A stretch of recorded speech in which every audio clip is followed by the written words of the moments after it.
Welcome to our channel. ఏదన్నా ఫంక్షన్కి వెళ్దామని రెడీ అవుతుంటే ఎక్కడెక్కడ తీసేసి ఎక్కడెక్కడ చీరలు, ఈ చీర బాగాలేదు, ఆ చీర బాగాలేదు, ఆ బ్లౌజ్ బాగాలేదు పడేస్తాం. గాజులు కూడా అలాగే మధ్యలో ఉంటాయి, మనం వేసుకోవాల్సిన గాజులు ఇవన్నీ తీసేసుకుంటాం. ఇవన్నీ మనమే కదా వచ్చినప్పుడు సర్దుకోవాలి, అందుకనే మళ్ళీ అన్నీ సదురుతున్నానండి. చూసారా, చీరలన్నీ మళ్ళీ బీరువాలో పెట్టుకోవాలి వచ్చిన తర్వాత. ఇప్పుడు వస్తుందా చూసారా, ఏమంటున్నారు వాళ్ళు, ఒక రారంట భోజనం వండాలంట. మళ్ళీ ఇదొక పని, అక్కడ ఉడుకుతుంది వార్చాను. వాషింగ్ మిషన్లో బట్టలేసావా అని అడుగుతున్నారంట. చూసారా, పైగా ఎక్కడికన్నా వెళ్దాక చీర కట్టుకుంటే చాలు, ఏదో ఒక పని కావాలని పెడతారు. అదంతా ముందు చేసుకోవడం తెలియదా, ముందు చేసుకుని రెడీ అయిపోవాలంటారు. నేను రెడీ అయిపోయిన తర్వాత కూడా చెప్తా ఉంటారు. అలాగే నీళ్ళు పట్టు నిషాన్ని వచ్చేస్తున్నానంట. చూసారా ఎలా చెప్తున్నారు, నీళ్ళు పట్టానండి, తీస్తాను బట్టలు, ఉండండి వస్తున్నాను, కుచ్చాక పెట్టేసి వస్తాను. బట్టలు తీయమని కూడా చెప్తున్నారు. అన్నీ చెప్పాలి, వర్షం వచ్చేస్తుందంట లేకపోతే. ఎక్కడ పనులు అక్కడ ఎంతవరకు చేసుకుని ఇంకా ఉంటానే ఉంటాయండి. ఏమి వంట చేయొద్దంటారు, వంట చేయమంటారు. ఎవరో వస్తున్నారు కుర్చీలోకి కూర్చుంటాకి టీ పెట్టు అని అంటారు. రెడీ అయిపోయి అన్నీ అయిపోయిందా తలిపేసేటైనా టీ పెట్టమంటున్నారు. కుర్చీ కాలుకి ఇసుక తగులుతుంది, ఉండండి చుడుతాను, ఇసుక చాలా ఉంది ఇసుక. వీళ్ళు ఏదో ఒకటి గబగబా నడిచి వచ్చేస్తారు. మ్యాట్లు ఉంటాయి కానీ బయట అస్సలు తుడుచుకోరండి. లేకపోతే ఇంట్లో ఏం చేస్తున్నావు, ఖాళీగా ఉన్నావు కదా అని అంటారు.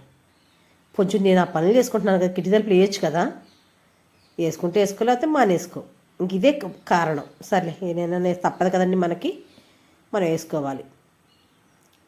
గ్యాస్ కట్టాలి, మళ్ళీ పది బట్టలు జత పెట్టాలి, వాటర్ బాటిల్ పెట్టాలి, దాన్ని నాప్కిన్ పెట్టాలి.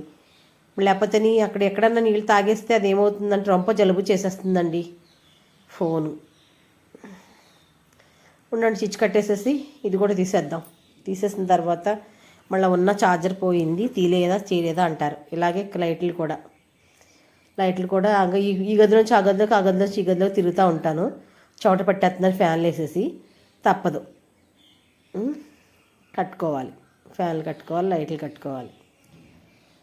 నాకెంత చోట పట్టేసి మొత్తం సారీ అంతా తడిసిపోయేలాగా చోట పట్టేస్తుంది. మళ్ళీ ఇలాగా రెడీ అయిన తర్వాత మళ్ళీ ఇవన్నీ చేసుకురావాలంటే ఎలా ఉంటుందండి, చాలా చిరాగ్గా ఉంటుంది కదా. ఇదేమో చిచ్చు ఒకటి పని చేయట్లేదు, ఆని వెలుగుతుంది, కొంచెం నొక్కి వేయాల్సి వస్తుంది. వాటర్ బాటిల్కి వాటర్ కూడా పట్టలేదు, అవి కూడా నేనే పట్టాలి. కొంచెం డోర్ వేసి వీళ్ళు లాక్ చేసుకోవచ్చు కదా, నాకు ఆ పని కూడా నాకే చెప్తారు. ఇంత సదురుతామా, అక్కడికి వెళ్తామా, ఏంటి అలా ఉన్నావు, చోట్ల పట్టేసి ఏంటి మొహం అంతా అలా అయిపోయింది ఏంటి అని అంటారు అక్కడ వాళ్ళు. వీళ్ళు బయట కొంచెం తాయితీ కూర్చున్నారు చూసారు కుర్చీలో, నాకేం తెలియదు, నువ్వు చేసుకునే పని చేసుకో, వస్తేరా అని అంటున్నారన్నమాట. అన్నారా, మళ్ళీ ఎక్కడ చెప్పులు నేను వేసుకుంటుంటే ఇటు తిరిగి ఆగేటంటే వెళ్ళారు. నువ్వు ఇటురా అంటున్నారు. ఏం చేస్తామంటే తప్పదు కదా, వెళ్ళాలి కదా. నా ఛానల్ నచ్చితే లైక్ చేయండి, షేర్ చేయండి, సబ్స్క్రైబ్ చేసుకోండి. మీరందరూ కూడా ఇలాగే హైరానా పడతారా, వెళ్ళి వచ్చిన తర్వాత చదువుకుంటున్నారా?